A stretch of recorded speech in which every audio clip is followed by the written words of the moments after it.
the property is gone, it goes down to the children. And so because my grandfather's name wasn't on there specifically, like my mom can't get it. My mom isn't necessarily like the inheritor of the land, but of the house. Of the house, right. She owns the house. The children of my grandfather own the house. You know, it's 4 of them. So my aunt, she passed, so she's, you know, not in that, but it's my who owns the land? The land is owned by like a grand aunt.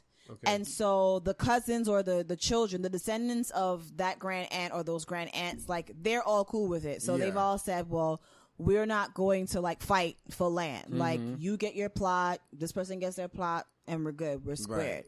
So is that put in writing? Yeah, well, not in writing, just mostly in talking. That's another issue that it needs to be in writing. So one cousin is like, I will absolutely go ahead and do whatever you need me to do if you guys get this land. Another cousin's like, yeah, sure, you know, whatever. I'll. That's the cousin who has the toxicity. And not because he's toxic, but the people around him are toxic. Got you. So like they like manipulate him to the point where my mom, she goes ahead, she starts buying materials. And of course, she's here in the States, so she can't really have eyes. Someone stole the material. Like wood and all this other stuff. Thousands of dollars worth of materials stolen. And we have cousins who are nearby that kind of saw something happen but didn't want to say anything because they're like, well, you know, I'm not in charge of overseeing the thing of this house, so it's not my job to call your mother and tell your mother that I saw somebody stealing some stuff. To which I'm like, but we fam though. Like, I don't understand when my mom comes down there, she stays by you guys. Like, you guys talk to each other. Why wouldn't you We so often assume that if you do something for somebody, they're going to do it back. Absolutely. Like, that's a mistake. So, of course, my mother gets, you know, upset about this. She doesn't make too thing of it, but she understands, you know what? Can't rely on them. Got to rely on myself. Now, the people who stole the material from my mother is like the stepson or like the adopted son of a cousin who lives like next door. So how the houses are, it's like my mother's house is kind of like behind a female cousin house, and then to the left of my mother's house is a male cousin, and that's the male cousin who's kind of been helping her. But his people are toxic as fuck. Like his adopted sons, they've stolen money from him, like thousands of dollars, like gone to a bank and forged deeds and saying that, you know, I'm gonna sell the house and like get $15,000 for it. Like, oh my god, craziness. So after the thing went stolen and the female cousin didn't want to report it to my mom, the contractor told my mother like, oh, this stuff is stolen and your cousin didn't want to tell you. That became an argument. And then they were like, okay, well, who stole it? And it's because it's the male cousin's adopted sons. And so my mom is like, you know what? I'm tired of these people. They ain't good. They never good. They hands are dirty because, you know, the hands, you know, hands dirty. They teeth. They always teeth. They lie. They teeth. And so now she has this conundrum of like, do I even want to build this house in the vicinity of these people? With these people? Because her male cousin, he's up in there in age. He's kind of old. He's like going blind in like one eye type of deal. And his, you know, whatever they are, because they're not blood to him, they're not kin to him at all, but we don't know why they're around. They are around, and they are manipulating, and they're doing what they have to do. Now, the funny part about all of this is that the people who aren't kin to my cousin, they are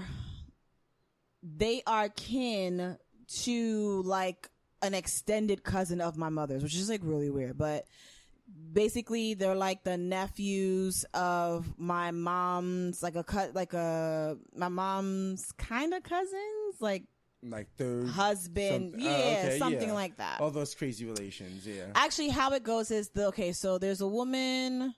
I'm just gonna call. I don't even know what to call her. I don't even know what to call her. But there's a woman who Beyonce. So Beyonce and my mother share a cousin, right? So my mother's uncle got married to Beyonce's aunt, so they share cousins. Not literally Beyonce. Yeah. So Beyonce's husband is kin to the thieves. Got you. Okay. And so when my mom talks to Beyonce and says to her like, you know, your nephew's stealing my shit, she's like, oh no, they wouldn't do that. My mom's like, listen, I've known these children, because there's two, they're brothers. It's like, I've known them since they were young. They are thieves. Like, look at the fact that they tried to like steal this guy's house from underneath him, and they took money and they lied about it, like they're thieves. And she's like, no. So my mom made a threat, and she was like, watch, I'm gonna go and put a light on their head. I don't know what that means, but that's some spiritual shit. She was like, I'm gonna go put a light on them. I'm gonna go up on this hill and put a light on their head and see what happened. And if they drop dead, they drop dead. Oh, shit. She about to make that Trinity magic. Yes. And so, of course, Beyonce's like, no, don't do that. What if it backfires and it hits your family? And Mom was like, my family don't steal, so it ain't gonna hurt my family. Oh, you gotta meet her mother, because her mother don't play. So that became like a point of contention. I personally believe that became a point of contention between my mom and Beyonce. She doesn't want to think it that way, but I'm like, yeah.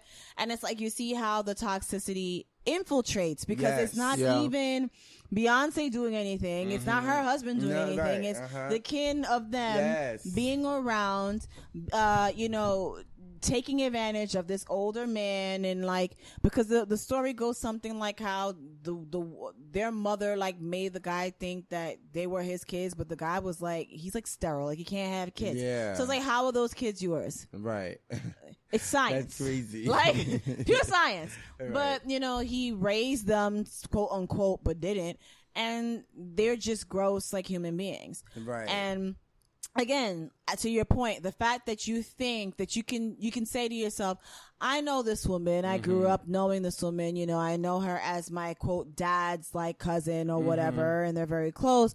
But your brazenness to just say, well, she ain't here. Right. I'm gonna just justify. I'm gonna just steal these things, and no one can say that it's me, even though like someone saw the truck and it's like, well, that's that person's truck. Exactly. They ain't gonna say it's me. I didn't take it. I don't know what she's talking about. Right. How dare you? And then you get everybody else to go along with the lie. It's like when there's a cop that tells the truth, and everybody's like, no, we don't know anything. No, we don't know what you're talking about. We have proof that, whatever. Somebody did and then the other cousins who are just like, well, we don't want to get in the middle of your messiness. So it's kind of like, so now you're just enabling them to do this bullshit. And it's like, at the same time, you're enabling their bullshit. You see how hard my mom's like been putting in work to rebuild this house so that we can have like this family plot that she's always wanted. So how? Like, how do you... And how much of that is jealousy?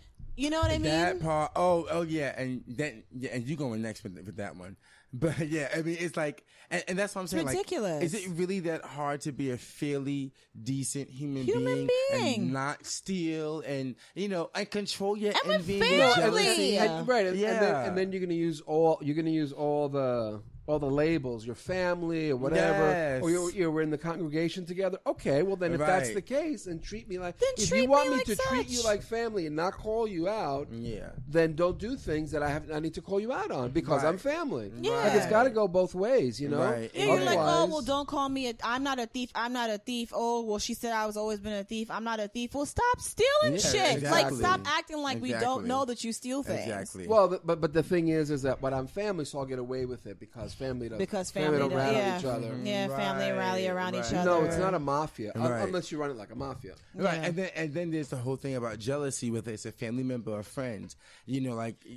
Are they jealous because because she's successful? She's here in it the could States. be. I mean, like the thing is with that family, with the female family, they're the patriarch. He passed away, but he was fairly wealthy. But now it's just them, But of course, I seeing this and hearing it and being in the midst of it with other West Indian folk, there is always it always seems like there's like a slight tinge. There is always a tinge of envy when it comes to families that still live away and the family that lives in the States. Right. Because they figure, well, if you live in the States, you have the means to live in the States, and so you can deal with all it. Of ideas about, it's like, oh, well, you guys have a house in America, so, a few thousand of this missing shouldn't hurt you guys that much. Right. Like money grows off trees here. But you're still stealing from people that you call family or want you want to treat you like family. Exactly. And as I get so even if you're a trillionaire, it's still not the point. Matter. That's not the point. Exactly. And as I get older and as I adulting or whatever, you realize how those things play out, like how jealousy, or rather, it's envy, because envy is more dangerous than jealousy. Yes. Right. Envy means that you have that and I want it. I don't think it. you should have Yes. that. Right. Whereas jealousy is more like, man, I wish I have that. I'm happy that you have that. I'm not mad at you. I wish I could have it too. So like people who are, people who allow envy to take over themselves, like in the case of your mother's family, and I don't know about like the situation with my family members who've done that, but I could be. Yeah, exactly. I've certainly had friends though who have like who I no longer talk to, who that envy has taken over, and throughout the years as our paths diverged and we went separate paths, and I've had certain successes and they've had certain failures, then it becomes a situation of like, oh, you are there and I wish I was there and I'm not, and they will never say that they didn't wish I had it, but now I know, thinking about things in retrospect, that some of those friends wouldn't want me to have the successes that I have and that I've worked hard for. Well, but I mean, I know who you're talking about. I mean, it's not just that's the main one, but there are others too. But that's the main one. In general terms, I think those kind of people don't. It's not so much that they don't want your success; they don't want your success to make them realize that they haven't done what you've done to get to that point. Amen. Yeah. So instead of saying, "Wow, what did he do? I want to be like him." How do I break out of my little bubble and move and get on the road to do something better? They're probably surrounded by people that they probably think they're inferior to them, so that they can feel good about the place that they've stuck themselves in. Yeah. Instead of moving on. I know you that had whole like big fish, like small that. pond, Exactly. and small fish, big pond thing. Exactly. Right. Exactly. I'd rather be second in heaven than first in hell. Kind of thing. Right. Exactly. Absolutely. No, and that shit is real. That shit is so real. And then the people that are trying to make you feel bad about yourselves because of that, like, or how about the people who every time you turn around, they're always in some sort of peril. Like they're always in some sort of drama. They're attracted to trauma and trouble. Exactly. Like I was reading something the other day, and I sent it to you about the 7 signs of toxic people and the things that they do. And it was they were like simple little blurbs of what basically toxic What's person one does. of them? Well, one of the things that they do is the drama. It's the drama, yeah. And they're always in some sort of emergency, some sort of crisis. And no matter what, even when they do have a success, they find a way to turn that success into an issue because they need that drama. And another thing these people do is they are almost incapable of accepting when they've wronged. So if you can say to them, this is what you did to me. You hurt me in A, B, C, D, and they will not own up to it. In fact, what they'll do is they'll take all 4 of those things that you've counted out to them, and they will turn it back on you and say, the reason why I said and did that is because you did blah, blah, blah, blah, blah, blah, blah. And me, I'm petty enough. And I always got the time for those kinds of people to come at them because I'm like, oh, I have a lot of pent up anger a lot. So now I'm going to work my shit out on you without using my fist, but using my intellect. Those are the people he don't got time for that. Neither do Cuban don't.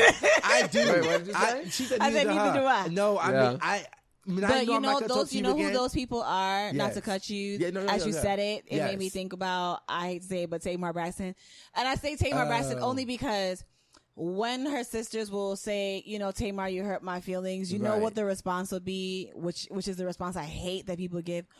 Well, if that hurt your feelings, I'm sorry. But it's like, no, I'm telling you that it hurt my feelings. Right. So I'm sorry you were why offended. would you? Wow, I never thought I'm of that. sorry you were offended by that. If that hurt your feelings, I'm sorry. If that hurt your feelings, then I guess I'm sorry. Like, that's a toxic way to respond. And that's such a toxic way to respond because that's not even you acknowledging that it did hurt. You're saying, well, if that's how that resulted, then I'm sorry that happened. It all comes down to the same thing. It comes down to not owning. No, and not acknowledging that each individual in the group has an intrinsic value that has to be acknowledged. Right. Exactly. Somehow it's I can water down the importance of your feelings by saying, oh, if that hurt you. I just told you it hurt you. What, you don't think that I understand my own feelings? Right. So you obviously don't see me as someone that's equal to you. Right. And yet, if I were to do that to you, you'd create this crisis. and make me, and I'm a piece of shit. Like I'm, exactly. And that's a toxic person. Basic signs. They can't own up to when they've done wrong. They're attracted to drama. Everything is always a big thing. Well, look who we have in the White House. He does no wrong.